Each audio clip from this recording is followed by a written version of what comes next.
From New York City, this is Democracy Now! The mayor wanted to run a marathon. They provide generators in Central Park. There's people in areas without power, and where's the generators for them? Come on. I mean, the mayor, you got to be getting some money, whatever. You're a mega billionaire, so donate. Come down. As New York Mayor Michael Bloomberg cancels the New York Marathon under enormous pressure from his staff and the city, we report on three of the hardest-hit areas of New York impacted by Superstorm Sandy: Staten Island, the Rockaways, and Red Hook. Power's returned to most of Manhattan, but over 1 million residents, the outer boroughs in New Jersey, remain in the dark. My name is Arena Edwards. This week been really hectic on us, especially the little ones, the ones like Pampers and milk and stuff like that. It's kind of crazy. We need help. Seriously. As the temperature at night drops near freezing, frustration is growing as residents complain about lack of food, power, and warm clothes. And we'll look at how Occupy Wall Street has transformed itself into Occupy Sandy Relief. Then, with the presidential election just a day away, could 11th-hour Republican voter suppression swing the state of Ohio for Mitt Romney? We'll speak with the nation's Ari Berman in Cleveland. It's not about stopping the phantom menace of voter fraud. It is about Republicans trying to shape an electorate in their own favor by making it harder for minority voters and low-income voters to be able to vote in the next election. All that and more coming up.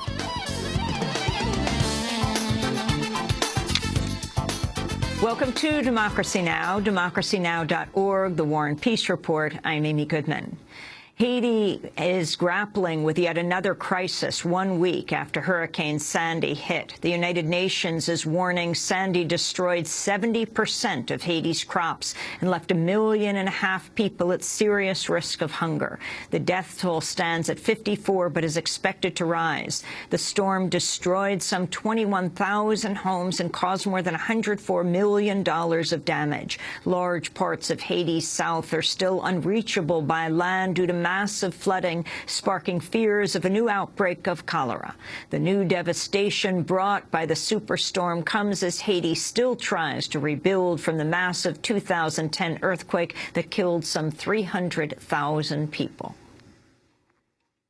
Power has been restored to close to 80% of the 8.5 million households across 16 states left in the dark by last week's Superstorm Sandy. But that leaves 1.85 million still without power, including more than 1 million in New Jersey, the state hardest hit.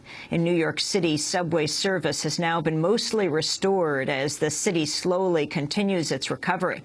But with the superstorm flooding and damaging thousands of homes, New York City Mayor Michael Bloomberg warned of a new housing crisis for up to 40,000 displaced residents in need of shelter. We don't have a lot of empty housing in this city, so it's really a problem to find housing. We need it. We are not going to let anybody go sleeping in the streets, and we're not going to let anybody go without blankets, food, and water. But it's a challenge, and we're working on that as fast as we can. We'll have more on the hurricanes after headlines. The 2012 presidential race is in its final day of campaigning before voters head to the polls Tuesday to make their choice. On Sunday, President Obama and Republican challenger Mitt Romney each crisscross 4 battleground states in a frenzied effort to get out the vote. Speaking in Florida, Obama said Romney would revive the harshest policies of previous Republican administrations. It's not just a choice between 2 parties or candidates. It's a choice between 2 different visions of America. On the one hand, you can choose to return to the top-down policies that crashed our economy. Or you can join me in building a future that focuses on a strong and growing middle class. After a tightened race over the past month, President Obama appears to have regained the momentum, holding the vast majority of leads in polls of the battleground states that will decide the Electoral College. Speaking in Ohio, Mitt Romney called Obama a failed president. I'd ask them to put aside all the speeches and all the ads and all the attacks and to look at the record. Because, you see, talk is cheap, but a record, it's real, and it's earned with real effort. Change is not measured in words and speeches. Change is measured in achievements. So let's look at that record. As Mitt Romney and President Obama push for a strong Election Day turnout, the 2012 election will likely wind up setting a record for early voting. More than 1.6 million people have already voted in the critical battleground state of Ohio, either at the polls or with absentee ballots. Over the weekend, long lines were reported across the state as voters braved cold weather to line up for hours at the polls. Ohio Republican Secretary of State Jon Husted, meanwhile, has issued a new last-minute directive that would disqualify ballots not accompanied by a form accurately documenting the type of identification used. Attorneys for the Northeast Ohio Coalition for the Homeless and the Service Employees International Union have filed a challenge in court. In Florida, Democrats filed a lawsuit Sunday seeking to force Republican Governor Rick Scott to extend early voting. Scott and the Republican state legislature reduced early voting last year, and now voters are seeing waits of more than 6 hours at the polls. On Sunday, a judge ordered Florida to extend early voting in Orange County after an alleged bomb threat forced the closure of a polling station for several hours. We'll have more on the voting struggles in Ohio and Florida later in the broadcast. New figures show outside groups such as super PACs have spent more than $1.11 billion on the 2012 election. According to Demos and U.S. PIRG, the figure marks a 400% increase over outside spending in 2008. More than 60% of the nearly $441 million raised by super PACs came from a group of just 91 people. A separate report by the Sunlight Foundation has found dark money groups, which are able to donate anonymously, have spent over $213 million through November 1st, with 81% of the money going toward backing Republican candidates.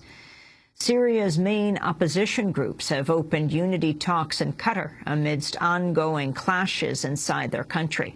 The meeting comes days after the Obama administration withdrew its support for the Syrian National Council and said Syria's opposition should be more representative. In the latest violence, at least 20 people were reportedly killed Sunday when Syrian forces shelled a Palestinian refugee camp near Damascus. More than 11 people were also wounded in the capital when a bomb struck a government building. In Kuwait, state forces have again attacked a protest of thousands of people challenging the ruling monarchy's effort to change electoral laws. The U.S.-backed Kuwaiti regime has stoked anger after dissolving parliament and proposing voting laws that opponents have described as a constitutional coup. On Sunday, Kuwaiti police fired stun grenades, tear gas, and smoke bombs at thousands of protesters blocking a major road south of the capital of Kuwait City.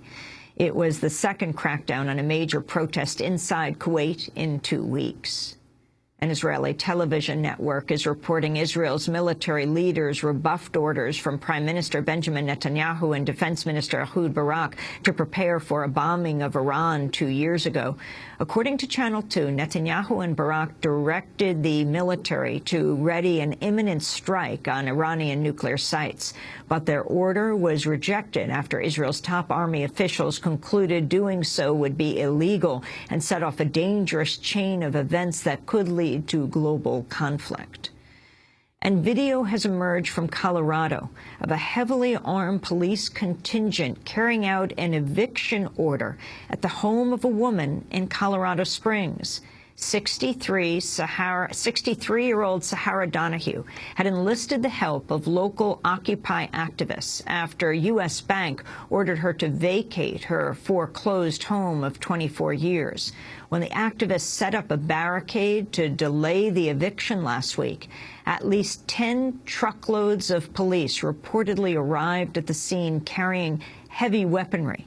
The police forced the activists onto the ground at gunpoint before barging into the home and carrying out the eviction. And those are some of the headlines. This is Democracy Now!, democracynow.org, The War and Peace Report. I'm Amy Goodman.